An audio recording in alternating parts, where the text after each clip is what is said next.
When I was first learning to meditate, the instruction was to simply pay attention to my breath, and when my mind wandered, to bring it back. Sounded simple enough, yet I'd sit on these silent retreats, sweating through t-shirts in the middle of winter. I'd take naps every chance I got because it was really hard work. Actually, it was exhausting. The instruction was simple enough, but I was missing something really important. So why is it so hard to pay attention?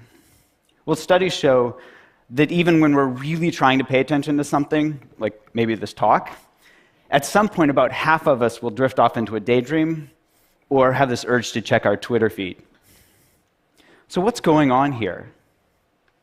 It turns out that we're fighting one of the most evolutionarily conserved learning processes currently known in science, one that's conserved back to the most basic nervous systems known to man. This reward-based learning process is called positive and negative reinforcement and basically goes like this. We see some food that looks good. Our brain says, calories, survival. We eat the food, we taste it tastes good. And especially with sugar, our bodies send a signal to our brain that says, remember what you're eating and where you found it. We lay down this context-dependent memory and learn to repeat the process next time. See food, eat food, feel good, repeat. Trigger, behavior, reward. Simple, right? Well, after a while, our creative brains say, you know what? You can use this for more than just remembering where food is. Next time you feel bad, why don't you try eating something good so you'll feel better? We thank our brains for the great idea. Try this and quickly learn that if we eat chocolate or ice cream when we're mad or sad, we feel better. Same process, just a different trigger. Instead of this hunger signal coming from our stomach, this emotional signal, feeling sad, triggers that urge to eat. Maybe in our teenage years, we were a nerd at school, and we see those rebel kids outside smoking, we think, hey, I want to be cool, so we start smoking. The Marlboro Man wasn't a dork, and that was no accident. See cool, smoke to be cool, feel good. Repeat. Trigger, behavior, reward. And each time we do this, we learn to repeat the process, and it becomes a habit. So later, feeling stressed out triggers that urge to smoke a cigarette or to eat something sweet. Now with these same brain processes, we've gone from learning to survive to literally killing ourselves with these habits. Obesity and smoking are among the leading preventable causes of morbidity and mortality in the world. So back to my breath. What if instead of fighting our brains or trying to force ourselves to pay attention, we instead tapped into this natural reward-based learning process, but added a twist? What if instead we just got really curious about what was happening in our momentary experience? I'll give you an example. In my lab, we studied whether mindfulness training could help people quit smoking. Now, just like trying to force myself to pay attention to my breath, they could try to force themselves to quit smoking. And the majority of them had tried this before and failed, on average 6 times. Now, with mindfulness training, we dropped the bit about forcing and instead focused on being curious. In fact, we even told them to smoke. What? Yeah, we said, go ahead and smoke. Just be really curious about what it's like when you do. And what did they notice? Well, here's an example from one of our smokers. She said, mindful smoking smells like stinky cheese and tastes like chemicals. Yuck.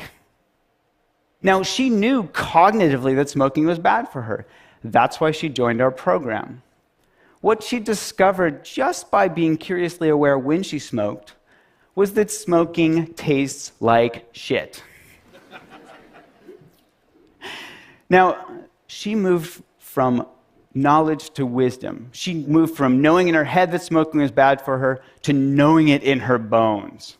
And this spell of smoking was broken. She started to become disenchanted with her behavior. Now, the prefrontal cortex, that youngest part of our brain from an evolutionary perspective, it understands on an intellectual level that we shouldn't smoke. And it tries its hardest to help us change our behavior, to help us stop smoking, to help us stop eating that second, that third, that fourth cookie. We call this cognitive control. We're using cognition to control our behavior. Unfortunately, this is also the first part of our brain that goes offline when we get stressed out. which isn't that helpful. Now, we can all relate to this in our own experience. We're much more likely to do things like yell at our spouse or kids when we're stressed out or tired, even though we know it's not going to be helpful. We just can't help ourselves. Now, when the prefrontal cortex goes offline, we fall back into our old habits, which is why this disenchantment is so important.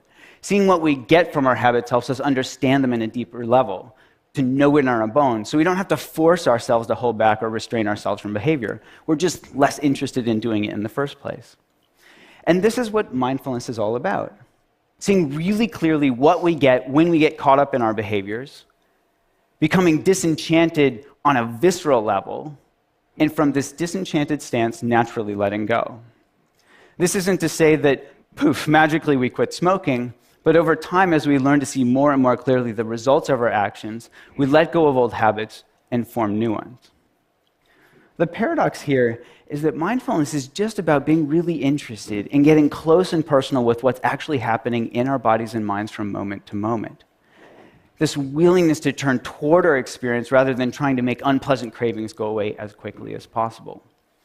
And this willingness to turn toward our experience is supported by curiosity, which is naturally rewarding. What does curiosity feel like? It feels good. And what happens when we get curious?